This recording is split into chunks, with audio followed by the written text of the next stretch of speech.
Well, you can see I'm outside, everyone, and there's the Finlayson Field Center building behind me.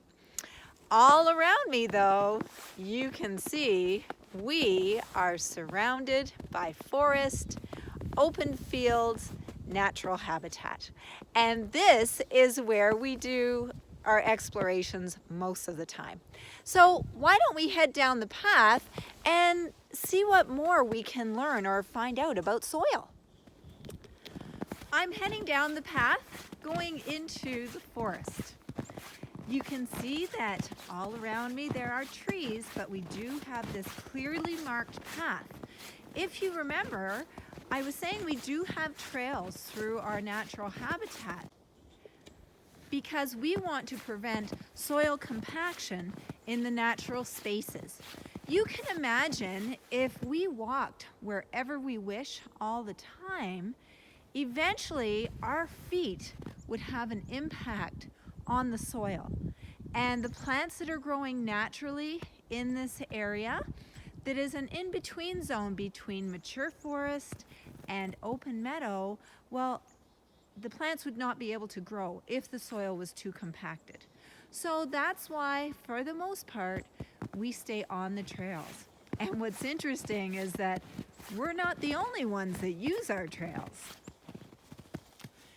You can see here in the forest that not only are there mature, live, growing trees,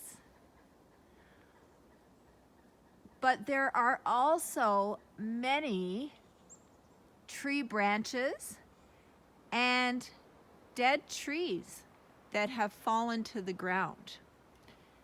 That is part of nature as well. In front of us, we see the entire life cycle of a tree. Adult, living tree, the tree stump,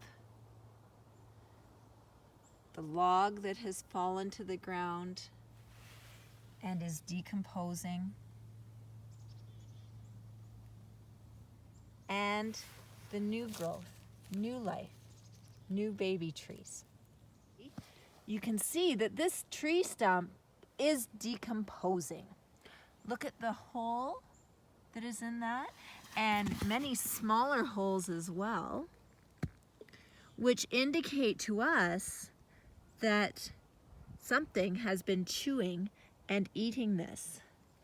Do you see those smaller holes there? And the larger holes, I'm sure you can tell me what would be pecking those larger holes. A dead tree, although no longer alive, is still adding so much to the natural ecosystem. Let me just clear the snow off of this log that you see here and away from the base of the log, and let's see what's under it.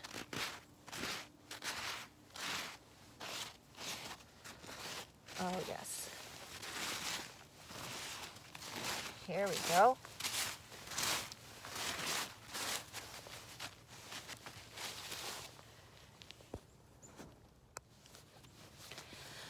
Look at what's at the base of this tree. First of all, look at all the leaf litter.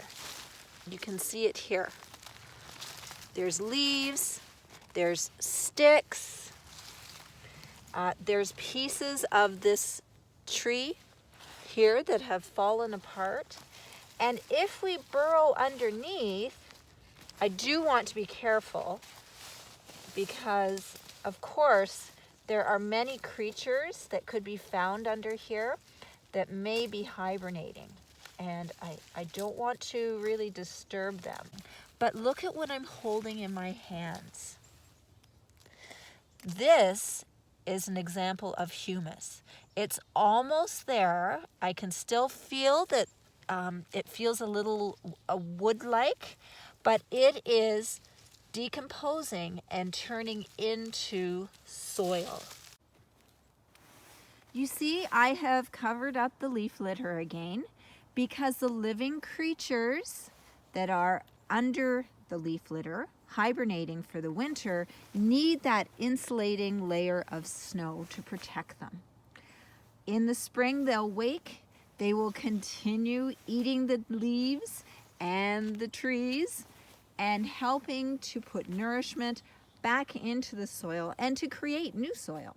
That's why we call these creatures, like millipedes, centipedes, sow bugs, which are sometimes called potato bugs, ants, snails, slugs. These are the soil makers. So remember, this organic material brings life back to the soil. Interesting, isn't it? Even though this log is no longer alive, it is helping new things to live and to grow. Let's carry on up the trail. This is one of my favorite places to be. The forest is quiet and still on a winter's day.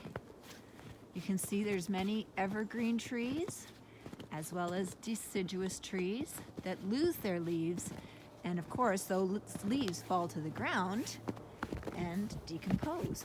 Oh, look what we have here. A tree that is dead in the forest but that is still standing is called a snag. So you see in front of me, there is a snag. And if we come close to it, we can see it certainly is decomposing. And oh, how interesting. Look what's on it. Sure you'll recognize that.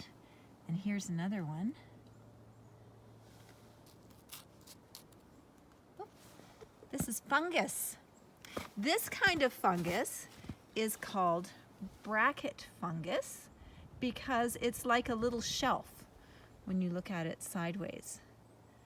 See, it's like a little shelf or a bracket on the tree. Now, if we look underneath that, well, look who else has been here. Look at, oh, a lot of activity. That's right, you know it, there are woodpeckers here. And woodpeckers are pecking the wood, of course, looking for things to eat. You see the smaller hole here and here. This tells us insects have made their way inside this dead tree. Look on this side as well. Lots and lots of activity here. So this tree is in a state of decomposition. And the woodpeckers and the small creatures like ants that made their home inside of that, and the fungus on the tree are all helping this tree to decompose and become part of the soil ecosystem. As I leave the forest, I'm coming now into the open field, what we call the meadow. You'll notice it is quite different. You see a big open space, not as many trees, that's for sure, just along the edge of the meadow and the field. So you have to think, how would the soils be different in these habitats? Which one would have more organic material? The forest or the meadow, where we see mostly only short grasses and small plants? I'd like you to consider how these two habitat soils would be different. Think of their texture, their color, the material that is within it, the humus layer. Would one be thicker than the other? These are all things to think about in your scientific inquiry of soils. Well, I'm going to sign off for today, everybody, but I hope to continue our virtual field trips. Please send me any questions that you might have or any results of your inquiry. I would really like to hear those. So I hope you enjoy the videos. I hope you are spurred on to get outside to continue your soil studies. And remember, get your knees dirty. That's a good thing around here. Bye for now.